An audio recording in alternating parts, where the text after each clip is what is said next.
Heya. So in this video, I decided to show a bit more of the process. So I am making a spellbound from start all the way through to fully demolded. For the sake of time and sanity, I do have it sped up by like 2 or 3. So I do not mix this fast, unfortunately. Now, the popular misconception is that silicone comes pre-colored, like we can buy a pink silicone or a black silicone, and while part of me wishes that was the case, it is most definitely not. On one hand, it would make it incredibly easy, but on the other hand, unless you individually pigment like we do, then you can't create all of the different colors or hex code match effectively as what we can. So yes, all of the platinum keel silicone does come in like this creamy, opaque, white kind of situation. We can then hand pigment it ourselves and put it in the vacuum chamber. Vacuum degassing the silicone is an essential part of the process to make sure that your end result is body safe. That's why I'm not a big fan of Clone Willy. If you're unsure about why this might be the case, we do have an education playlist tagged up the top of our feed, and you can go watch the why vacuum degassing is so important little thread that I've got. But the short Cliff Notes version is having bubbles means that you can catch bacteria. And we don't want unhealthy bacteria going inside our bodies or bacteria that's meant to be inside our bodies going unchecked. But anyway, so we've got our silicone vacuum degassed. This particular person asked for their spellbound to have pink and white marble tentacles.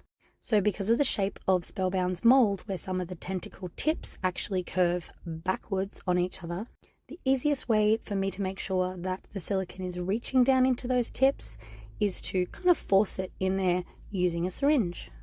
And that's exactly what I'm doing here. Just making sure that all of the silicone is getting down into the tentacle tips so it's not trapping air and we're not missing a tentacle tip later.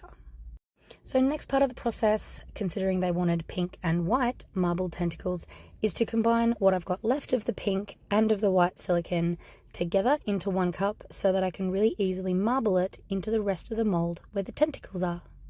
You'll also see in a second that I do have to get the syringe back out again because there's 2 spots on the Spellbound mold in particular that have like convex, I think is the right word, spots in them. So I need to make sure that I'm pushing the air out of those spots as well. Once I've done the tentacles, I can then lay the white for the pages.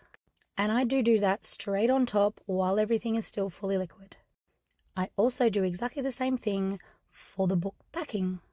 Is it normal to be able to pour in the split layers without waiting for the one underneath it to sort of tack up a little bit? No, not really. It doesn't cause any safety issues or anything like that. It just increases the chance that something might go wrong and the colours might shift where you don't want them to. But now that that's all in, we wait for about 4 to 5 hours for it to be completely cured. And then once it's cured, we can demold it. And I'm watching back on this part of the video and going, Jesus Christ, Amanda, angles for one. And I looked fucking rough that day. But I mean reality, right? Not everybody looks perfect every day, except silicone. When silicone does what I want it to do, it can and will look beautiful every day.